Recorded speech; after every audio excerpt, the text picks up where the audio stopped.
for 28 years, I've known the struggles of my close friend, Richard Bachschmidt. We have written music or played music as a part of his solution to deal with his problems. That is not a solution. It is a remedy to a symptom, but solving a problem is possible, and I believe it's possible. Whether Richard believed it was possible or not is beyond us, because he had nothing in his hands to hold on to say, my step forward is possible. The AFSP.org, the American Foundation for Suicide Prevention, is a very unique and robust plan that puts stewards in the place of people that need help. I want to challenge people now. This is my challenge.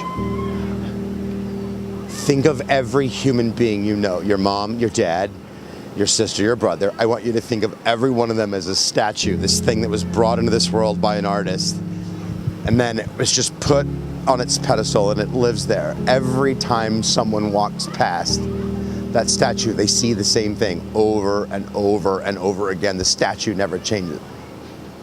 What that statue is meant for is what it was. People are not statues. Humans are not statues.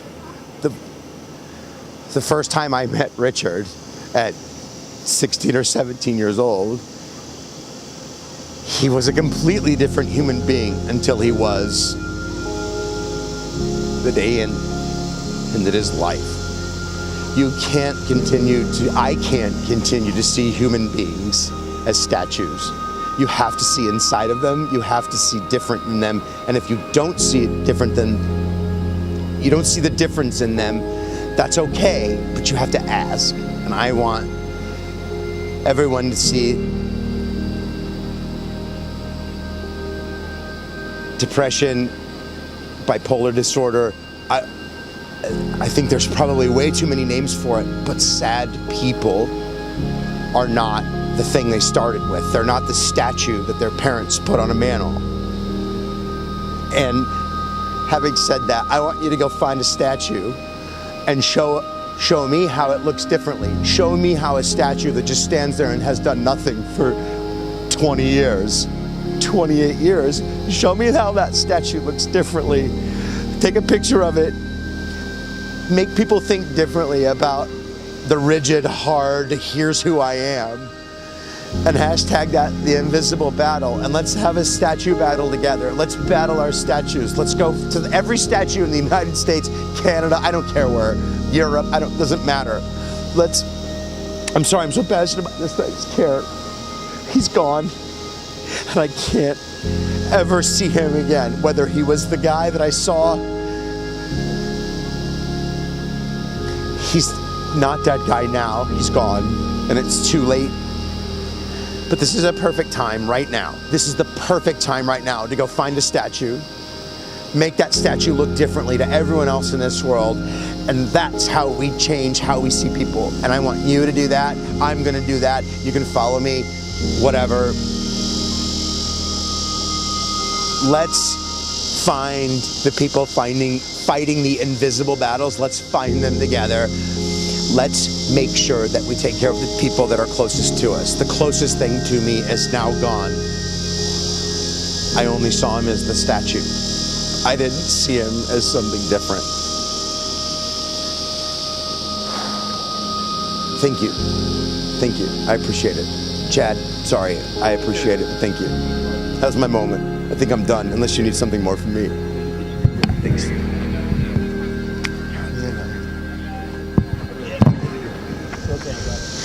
So before this day ends, it's been a great day here, but a lot of emotion built in with everything today too. You know, what Bradley was just talking about at the end of the video here about the statue, and it took me a minute while listening to him to really for that to kind of sink in and understand what he was talking about. But suicide is a way people basically release themselves, release the pain, and just stop it completely. We don't know exactly what is or what's going to happen after we leave here, but we can only hope that the pain will stop and that person can move on with their soul and be in a better place and go to heaven. Bradley goes back with Richard Bach's 28 years, since high school and before. This was always what I wanted to do. As I like to say, some kids like to be firefighters or police officers. I wanted to be a disc jockey. I didn't really know what that entailed, and as a kid, when the world is at your feet and everything is possible, I knew riding to school in the morning, listening to great morning shows like Q105 in Tampa, the Morning Zoo, Scott Shannon, who's legendary, and then an afternoon drive on the way home, listening to guys like Mason Dixon and Cleveland Wheeler. Really high energy, a lot of talk and content and bits and parodies and satire and jokes, and it was fun driving on the way to school and listening to something one of the guys would say and then repeating it all day to try to get the same laugh that they got out of me. And I knew probably at the age of 7 or 8 that was what I wanted to become, and it was a lot longer of a time before I actually got my foot in the door, but I'm so glad I did. Geez, Box, I could kick your ass right now.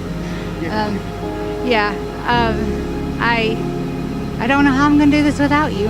My life is just not going to be as funny. That's all I can say. And just hope everybody lets him live on through them and shares his love for music and continues to play, and make sure that they reach out and let everybody know about this invisible disease, that not everybody is okay as they seem on the outside, that ask questions, pry, make them angry, make them mad, but get them help because they need the help. I wish I would have done that for my brother, but I will live from this day forward helping anybody and everybody I can and making awareness to depression and bipolar disorder. I just want to say thank you to all of Charleston. The outpouring love and support that y'all have shown, it's just amazing. And through all of this, I was given encouragement a few minutes ago from one of the band members who said, because of your son, I am bipolar too. And because of him, I am determined now to reach out and get help. So please, if you know someone that is depressed, they're dying inside, and sometimes we just don't realize it. The horrible pain that we are going through as his loved ones, I can't imagine what pain he was going through. So please reach out, because it is a disease. It's just not something that they decide to do. And I love you, son, forever. You will always be in my heart, and you will always be in the hearts of everyone here in Charleston. It will never be the same without you again. I love you. Thank you to Richard's mom and sister for sharing their stories. And I hope everyone watching today can learn something from this. And we all have friends and family, people in our lives that pass away. And, occasionally someone you're close to will commit suicide. And we always wonder, what is it I could have done to stop that from happening? Bradley spoke to Box on the phone Saturday.